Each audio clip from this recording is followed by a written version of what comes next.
TV Raízes, um canal de valorização da cultura popular.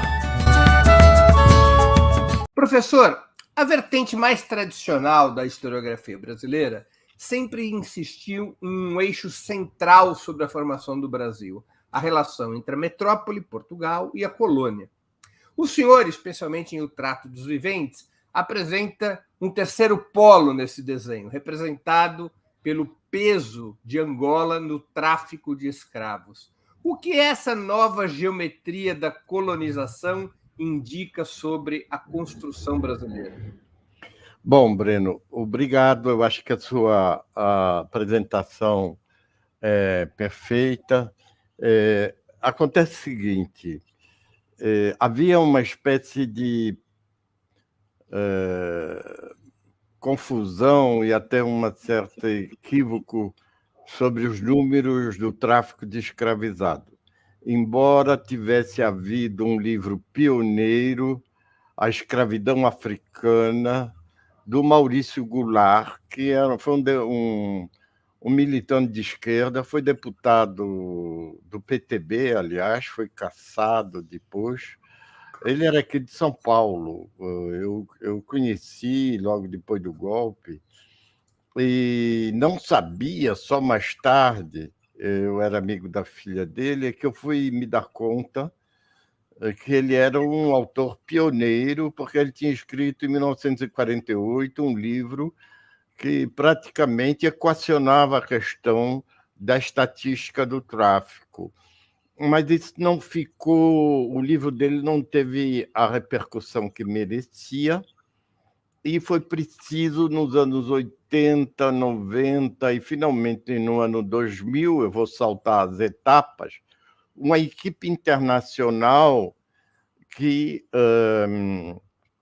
primeiro com o trabalho do Philip Curtin e depois do David Eltis se escreve David como David e ELTIS, consolidaram um banco de dados que está online, o acesso é gratuito, e são dados consolidados sobre o tráfico de escravizado para as Américas. Agora eles até vão incluir a parte do Oceano Índico. E isso é só botar no Google Slave Voyages, no plural, você cai em cima. A partir daí, eu estava um pouco próximo dessa equipe que estava coletando esses dados, desde o meado dos anos 80, e eles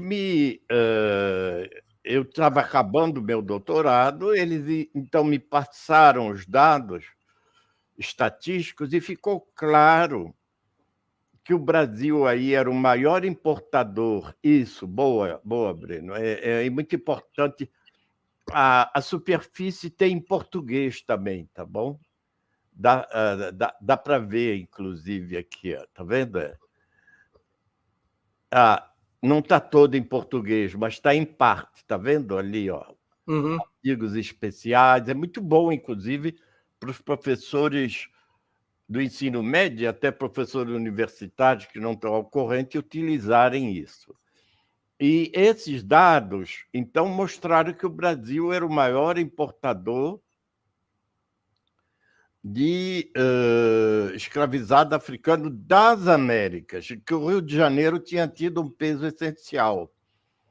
Por isso, na minha livre docência, eu tinha preparado na Unicamp esse desdobramento da minha tese sobre o século XVII, XVI e XVII, que eu escrevi o Trato dos Viventes. Aí, retomando, você falou dessa coisa importante sobre a história do Brasil, e tem uma coisa curiosa, é que quando o Brodel, Fernand Braudel, que é o maior historiador do século XX, para mim, a figura mais ilustre da École des Annales, que foi uma escola dominante em história. Agora ela está meio de lado, mas eu continuo fiel a ela, porque essas coisas de moda vão e voltam, não é? Os estudos macro-históricos estão deixados um pouco de lado em favor da micro-história, que é muito importante também. e que tem feito progressos muito grandes no conhecimento que a gente tem justamente na relação entre as Américas e a África, e em outros domínios também, mas eu ainda me filio a essa visão que havia da história no pós-guerra, que tem uma visão mais global, que não exclui a abordagem de casos e da microhistória também, não são antagônicas. Mas nós temos no Brasil a marca do Caio Prado e uma ideia de sentido. Quando ele publicou os livros dele, Formação Econômica do Brasil, o Brodel resenhou nos Anales, em 1948, os livros do Caio Prado, que ele tinha conhecido aqui em São Paulo. O Brodel foi professor na USP, de 36 a 38, se eu não me engano. E ele aí elogiou muito o livro e disse: mas como que o Caio Prado não vê o Atlântico Sul? E disse que os historiadores brasileiros têm um viés de estudar o Brasil de dentro para fora, como se a origem dos fatos estivessem no Brasil. O Caio Prado não tinha esse ponto de vista, mas é verdade que ele deixou de lado a história do tráfico, ele se interessava pela escravidão. Como eu disse, a base estatística revelou essa importância de África e de Angola em particular muito recentemente. Mas, enfim, o conceito base do Caio Prado, que ficou célebre, que é o sentido da colonização, que diz basicamente o Brasil, a América Portuguesa, foi organizada para ser uma plataforma de exportação de commodities para a Europa e não para ser uma nação, um país, a interpretação dele mais conhecida. Houve outro tipo de crítica, o pessoal dizendo, não, mas tinha mercado interno também. Ele nunca excluiu isso, mas eu dou uma interpretação mais radical. O sentido da colonização é que o Brasil cresce, então, como um exportador, mas também como um importador de africanos, graças a isso que o país vai crescer. Então, no final das contas, o sentido da colonização é que a América Portuguesa foi construída como uma região de exportação de commodities, mas nem para ser uma nação, nem para ter um território nacional, porque ela englobava também a África. É isso. Então, quando se fala mercado interno, não é Rio de Janeiro e Minas Gerais, ou Rio de Janeiro e a criação de mula no Rio Grande do Sul, que vinha para a feira de Sorocaba. É também Rio de Janeiro e Benguela.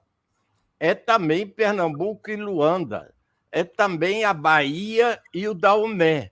Isso tudo é o mercado interno brasileiro, entende?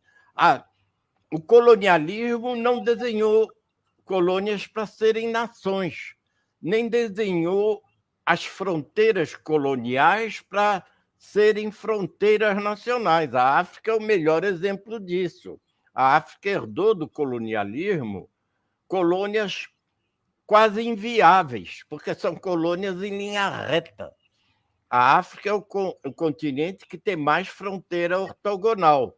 Evidentemente que isso dá conflito eterno e tumulto quando você faz um país que é quase um trapézio, como a Guiné Equatorial, realmente, numa região de grande nomadismo, quando você corta as regiões do Maghreb e do Saara, entre o Marrocos, a Argélia, o Mali, com linha reta, como você fez também no Oriente Médio, o imperialismo fez, cortando o Iraque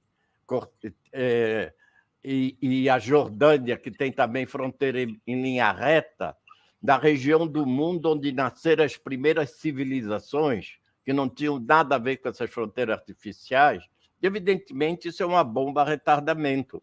Mas no caso do Brasil também, o Brasil, na hora que houve a independência do Brasil, houve um movimento opostos.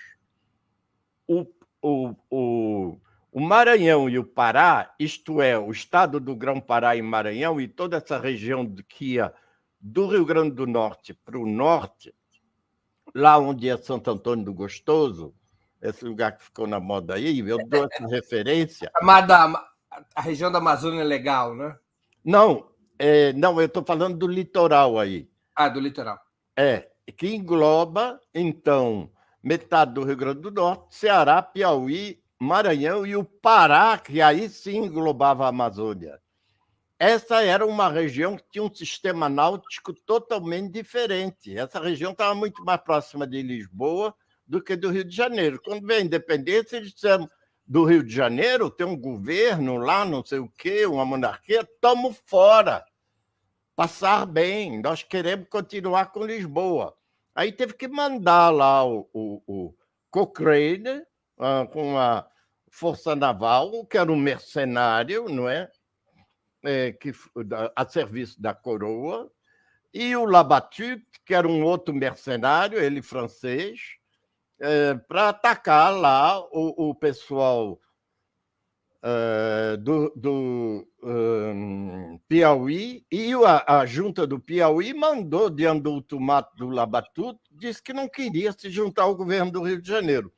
Por outro lado, tinha gente fora do Brasil que queria aderir ao governo do Rio de Janeiro. Quem? Benguela, Luanda, era a Câmara Municipal, Moçambique, o lugar mais exatamente Quelimane, que é na boca do Vale do Zambeze, da Zambésia, ajudar, onde tinha um afro-baiano, o Xaxá, que logo que chegou a notícia da independência do Brasil, levaram a bandeira do Brasil para lá e ele hasteou no Forte Português imediatamente. Foi o primeiro local fora do Brasil onde a bandeira brasileira foi hasteada. Foi no Porto Negreiro da África, entende? Então é isso, você não é que você cria uma nação, você também não cria um território nacional.